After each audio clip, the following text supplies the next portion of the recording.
नमस्कार, recipes with तारामध्ये तुमच्या सर्वांचं स्वागत आहे. तर आज आपण गणपती बाप्पांच्या आवडते उकडीचे मोदक बनवणार आहोत. खूप छान अशी रेसिपी. तुम्ही माझ्या चॅनलला सबस्क्राईब नसेल केलं तर नक्की सबस्क्राईब करा. चला तर सुरुवात करू आपल्या रेसिपीला.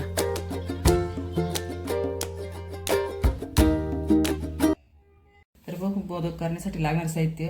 इथे मी ना 1 वाटी तांदळाचं पीठ घेतलेलं आहे आणि इथे 2 वाट्या ना ओलं नारळ घेतले किसून, ते या वाटीने 2 वाट्या घेतल्या आणि त्याच वाटीनं 1 वाटी गूळ घेतला बारीक कट करून.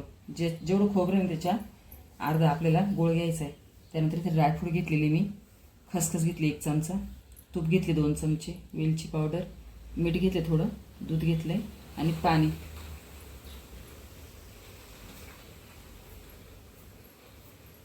इथे पॅन गरम करून घेतलं, त्यामध्ये जे 1 चमचा तूप आहे ना, आपण 2 चमचे घेतले तर 1 चमचा याच्यात टाकायचं आपल्याला. तूप वितळून घ्यायचं.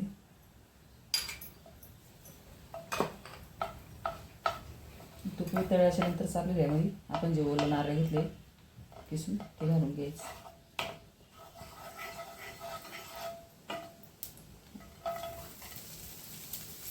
आणि नारळ आपल्याला ओलं खोबरं ते 5 मिनिट आपल्याला तुपावर परतून घ्यायचे, म्हणजे याच्यातलं जे पाणी ते कमी होईल असं. आता यामध्ये खसखस घालून घेऊ आपण, जी खसखस घेतली ती, आणि काजू बदाम म्हणून ही आवडत असेल तर घालायची, नाही घातली तरी चालते. आणि ही पण थोडे फक्त आपल्याला ना 2-1 मिनिट असे त्याच्यावर थोड्याशी क्रिस्पी करून घ्यायची.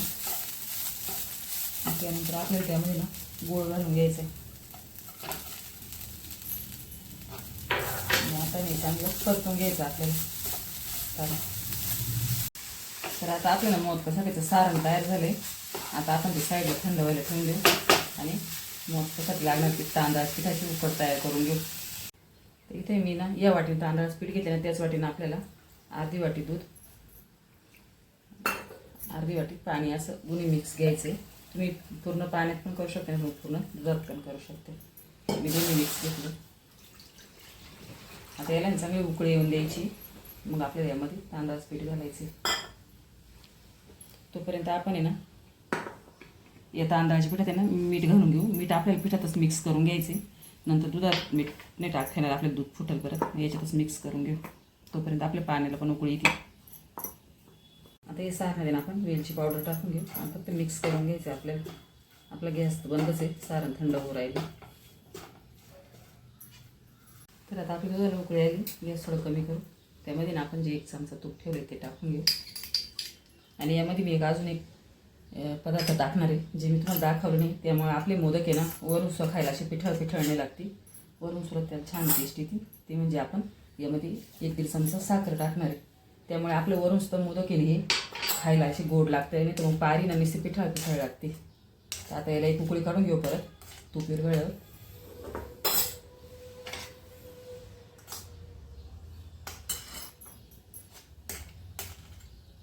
आता तूप पण विरघळले. आपण तांदळाचं पीठ यामध्ये घालून घेऊ. गॅस एकदम कमी ठेवायचा आहे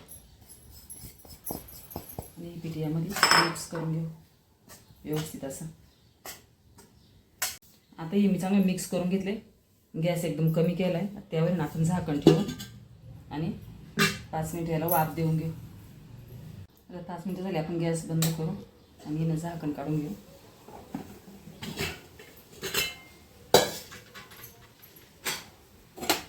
आता ही उकड आहे ना आपल्याला दुसऱ्या एका भांड्यात काढून घ्यायची आणि चांगली मळून घ्यायची. उकड आपण एका भांड्यात काढून घेतल्यानंतर ना असं ग्लासच्या नाही तर वाटीच ताळे आणि चांगली अशी मळू घ्यायची, कारण ती गरम राहते, आपल्याला हाताने मळता येत नाही. पूर्ण चांगली अशी मॅश करून मळून घ्यायची. मग लोण्यासारखा असा गोळा तयार झाला पाहिजे, म्हणजे आपली मोदकाची पारी ना कुठे तुटत नाही आणि मोदक एकदम व्यवस्थित होते. तर मी एकदम असा एकदम लोण्यासारखा असा गोळा तयार करून घेतो. तुम्ही बघू शकता. तो आपण हातावर घेतल्यावर ना असं गोल गोल करून बघायचा, म्हणजे आपल्याला पीठ तयार झालं नाही. आणि असं दाबून बघायचं, याला कुठेही क्रॅक जात नसले ना तर समजायचं आपलं पीठ एकदम व्यवस्थित असं मळून झाले. आणि ते गरम गरमच मळायचं. तुम्ही बघू शकता माझ्या हात लाल झाले, एकदम गरम असं मळावं लागते ते आपल्याला. आता आपण ना झाकून ठेवू, उघडं नाही ठेवायचं. उघडं ठेवलं ना ते सुकून जातं. मग आता मी यातून थोडा गोळा काढून घेतला आहे. आपल्याला जितकं मोठं मोदक बनवायचं तसं असं गोल गोल करून घ्यायचं हातावर असला ते. आणि कोरडं पीठ लावून ना त्याची छान अशी पारी तयार करून घ्यायची पातळ अशी. तोपर्यंत आपल्याला हे पीठ झाकून ठेवायचं. तर अशी पारी पातळ करून घेतली ना, मग असं आहे ना, हे मधलं बोट इथं ठेवायचं ना, अंगठ्याने मधल्या बोटाने असे याला हे चुन्या पाडून घ्यायच्या. म्हणजे असे आपल्या छान असे कळीदार मोदक दिसते. कळ्या पाडायच्या. अशा कळ्या पाडून घेतल्या. तुम्ही पाहिजे तर अजून अशा दाट पण करून घेऊ शकता. आणि मग यामध्ये सारण भरायचे जेवढं आपल्याला पाहिजे तेवढं.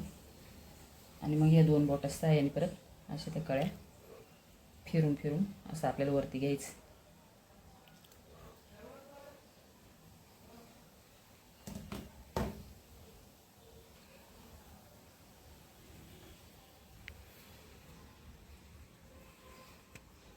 तुम्ही बघू शकता खूप छान असा कळीदार आपला मोदक तयार झालेला आहे.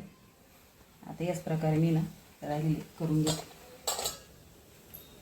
तुम्ही हाताने पण बनवू शकता, नाही तर मग असे मोदकचे मोल्ड भेटते ना, त्याने पण बनवू शकता. मी आता त्याने पण तुम्हाला बनवून दाखवते. असं थोडं आपलं पीठ घ्यायचं तांदळाचं, त्यात भरायचं. बोटाचं सायन चांगलं असं दाबायचं.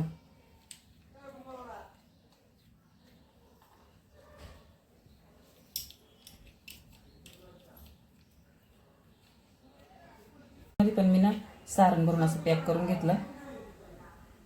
आता आपण करून घेऊ. तुम्ही बघू शकता यामध्ये पण छान असे मोदक तयार होते. हाताने पण बनवू शकता आणि तर साच्याने पण. ज्यांना जमत नसतील कळ्या पाडायला त्यांनी साच्याने केले तरी चालते. तर मी तर अशा प्रकारे मोदक करून घेतले एवढे सगळे. आता आपल्याला ते उकळून घ्यायचे. त्याआधी मी इथे स्टीमरचं भांडं घेतले ना, याला आतमध्ये ना तेल लावून घेते. तुम्ही चाळणीत पण उकळू शकता, चाळणीमध्ये पण होते, पण छान उकळून येते. तुमच्याकडे जर केळीचं पान असेल तर केळीचं पान पण ठेवून उकळू शकता. आता मी तर माझ्याकडे नाही आहे म्हणून मी याला तेल लावून उकळले. आणि आपल्याला ना एक एक मोदक घ्यायचा आणि असं पाण्यात बुडवायचा आणि मग तो याच्यात ठेवायचा. यामुळे काय होतं माहिती का, आपले मोदक आहे एकदम कापसासारखे असे एकदम खायला पण लुसलुसीत होते, असे कडक नाही होती. तुम्ही पण अशा पद्धतीने नक्की करून बघा. तर मी तर स्टीमरमध्ये पाणी गरम करून घेतलंय. आता त्यामध्ये आपलं भांडं ठेवून घेऊ आणि झाकण ठेवून ना आपल्याला 10 मिनटं ही वाफवून घ्यायची मोठ्या गॅसवरती. 10 मिनटं झाली, आपले मोदक पण उकळून झाले. आता आपण ते प्लेटमध्ये काढून घेऊ. तर अशा प्रकारे आपले उकडीचे मोदक तयार झाले. तुम्ही बघू शकता खूप छान असे एकदम लुसलुशीत आणि एकदम पांढरे शिपीत असे मोदक तयार झाले. तुम्ही पण माझ्या पद्धतीने नक्की करून बघा. व्हिडिओला लाईक करा, चॅनलला सबस्क्राईब करा. व्हिडिओ पूर्ण बघितल्याबद्दल सर्वांचे धन्यवाद.